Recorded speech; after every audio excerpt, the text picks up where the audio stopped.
Alexa, tell iRobot to vacuum the office. Okay, I'll tell Starling Vacuum to vacuum the office. And then it will start within a second. And let's say you change your mind. You're like, okay, I have a teleconference I gotta get on.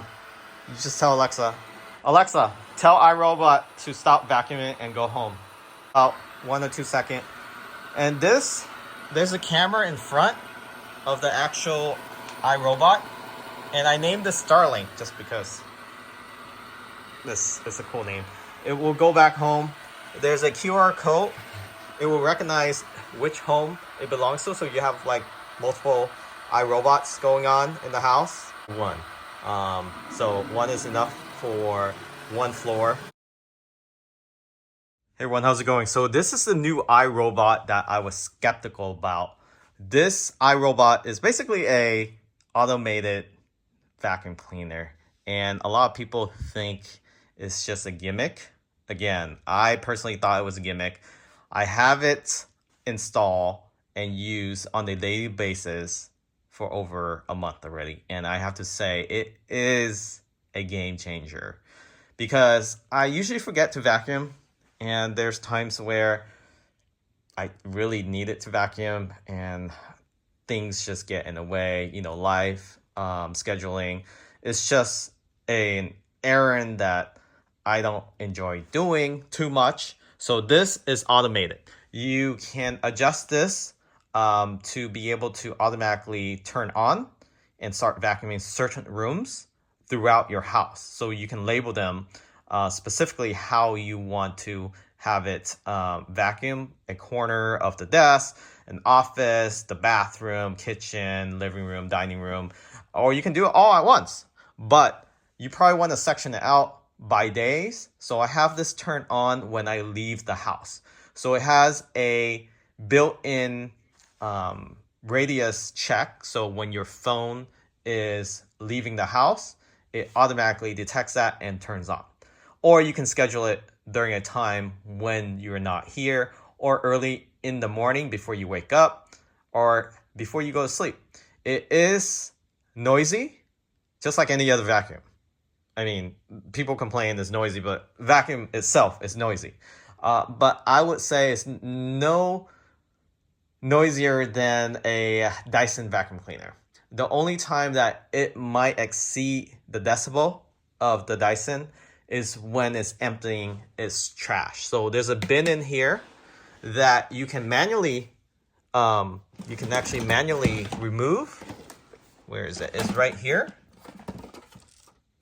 So this is where it empties its bin into this hub. So this is its home. It basically suck it through here and then pull it into this trash bag. I have extra trash bag here. It's been 2 weeks, so it's not even half full yet. It depends on how dirty your house is. If you have carpet, then it can fill up pretty quickly. But if you have hard floor, then maybe probably have to swap out every 2 months, assuming you're not that messy around the house. But I would say on average 6 to 8 weeks. It's been almost 6 weeks, and it's about 80% full. So I'm thinking 2 months. And this is automated. You can also do voice control.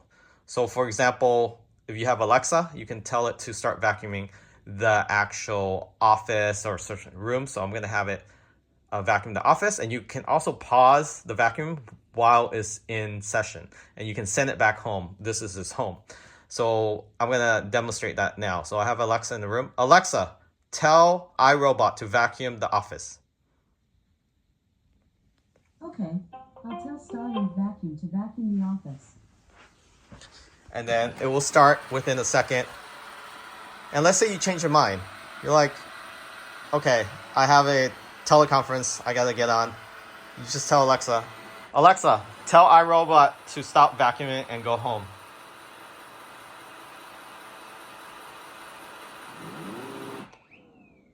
I'll tell Starling Vacuum to end its cleaning job and return home. So there's a slight delay, about 1 or 2 seconds.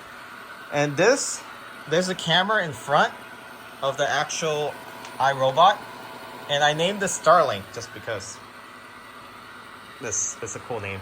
It will go back home. There's a QR code. It will recognize which home it belongs to, so you have like multiple iRobots going on in the house because your house is so big. I only have one, so one is enough for one floor. If you have 2-story, you probably want to get 2, and you can customize it to be able to vacuum certain areas or not to vacuum. If you have kids and toys on the ground, you can exclude that area. And this, I mean, you can see the carpet. It vacuums this carpet 3 times a week. So I schedule Monday, Wednesday, and Friday is when I'm in this room often. And there's nothing. I mean, it's super clean. So it does it when I leave the house, and often it just finished by the time I get back. So it takes approximately, let's say room 10 by 10, less than 10 minutes. So you just do the math. And it does map itself. So once you map it, it won't be hitting the wall anymore. It'll stop. Like literally, it senses itself where the map ends and start. It also detects debris. If there's a dirty area or they sense there's more debris, it will go over that area multiple times. That's how cool this thing is. So you'll see in action now.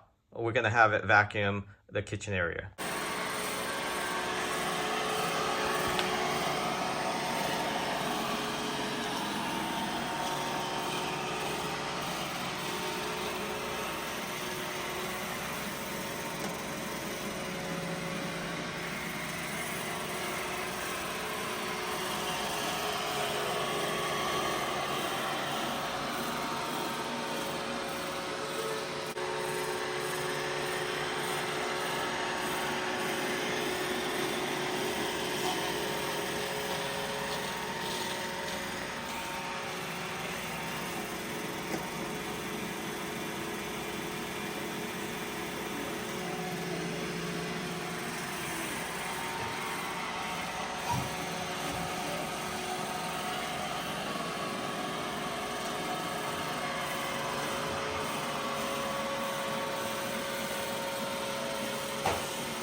Alexa, tell iRobot to go home. I'll tell Starlink Vacuum to end its cleaning job and return home.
And that's how it cleans and go back to its base station.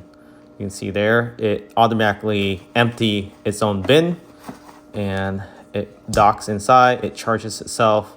You never really have to do anything other than go on the app and adjust the timing when you want it to go out and vacuum. Very cool, very smart, and it does learn. Every time it hits a new obstacle, you'll get an update on your app confirming Alexa, whether that's a tell permanent object like a iRobot to shoe or clean the toys. It is very intelligent. So if you're interested in this product, currently on sale right now, link in the description of this Alexa, video. tell Catch you all iRobot next to time. clean the Remember to office. subscribe. Take care.